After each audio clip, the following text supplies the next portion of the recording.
പാലക്കാട് നഗരസഭയിൽ മുൻ MLA M നാരായണന്റെ തോൽവിയിൽ സിപിഐഎം പ്രാദേശിക നേതൃത്വത്തിനെതിരെ നടപടിക്കൊരുങ്ങുന്നു. പാർട്ടി മെമ്പർമാരുടെ വോട്ടടക്കം കോൺഗ്രസ് സ്ഥാനാർത്ഥിക്ക് മറിഞ്ഞതായാണ് സിപിഐഎം വിലയിരുത്തൽ. തോൽവിക്ക് പിന്നിൽ സംഘടനാപരമായ വീഴ്ചയാണെന്നും പാർട്ടി ഇത് പരിശോധിക്കുമെന്നും എം നാരായണൻ റിപ്പോർട്ടറോട് പറഞ്ഞു. പാലക്കാട് നഗരസഭയിലെ 29ാം വാർഡായ മുറിക്കാവിൽ 365 വോട്ടിനാണ് സിപിഐഎം ജില്ലാ കമ്മിറ്റി അംഗവും മുൻ എംഎൽഎയുമായ എം നാരായണൻ പരാജയപ്പെട്ടത്. കഴിഞ്ഞ തവണ 312 വോട്ടുകൾക്ക് സിപിഐഎം ജയിച്ച വാർഡാണിത്.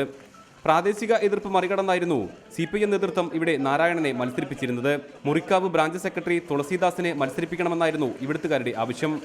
എന്നാൽ പ്രാദേശിക വികാരമുയർത്തി ജില്ലാ നേതാവിനെ പരാജയപ്പെടുത്തിയത് അംഗീകരിക്കാനാകില്ല എന്ന നിലപാടിലാണ് ജില്ലാ നേതൃത്വം. തന്റെ തോൽവിക്ക് പിന്നിൽ സംഘടനാ വീഴ്ചയാണെന്ന് നാരായണനും തുറന്നു പറയുന്നു. പാർട്ടിയുടെ സംഘടനാപരമായിട്ടുള്ള വീഴ്ചയാണ്. സംഘടനാപരമായിട്ടുള്ള വീഴ്ച കൊണ്ട് തന്നെയാണ് ഈ പരാജയമുണ്ടായത്. പിന്നെ ഞാൻ അവിടുത്തുകാരനല്ല എന്ന ഒരു പ്രാദേശിക വികാരം ഉണ്ടാക്കാൻ എതിർ സ്ഥാനാർത്ഥി കഴിഞ്ഞു എന്നുള്ളതാണ്. ഇവിടുത്തെ പരാജയം പരിശോധിക്കുമെന്ന് സിപിഐഎം ജില്ലാ സെക്രട്ടറി CK രാജേന്ദ്രനും വ്യക്തമാക്കി. ഇടതുപക്ഷ ജനാധിപത്യ മുന്നണിയുടെ നേതൃത്വത്തെ നിന്നുകൊണ്ട് ആ മുന്നണിയെ നയിക്കാൻ പറ്റുന്ന ഒരു ലീഡർഷിപ്പ് ഉണ്ടാവണം എന്ന നിലയിലാണ് നാരായണനെ മത്സരിപ്പിച്ചത്.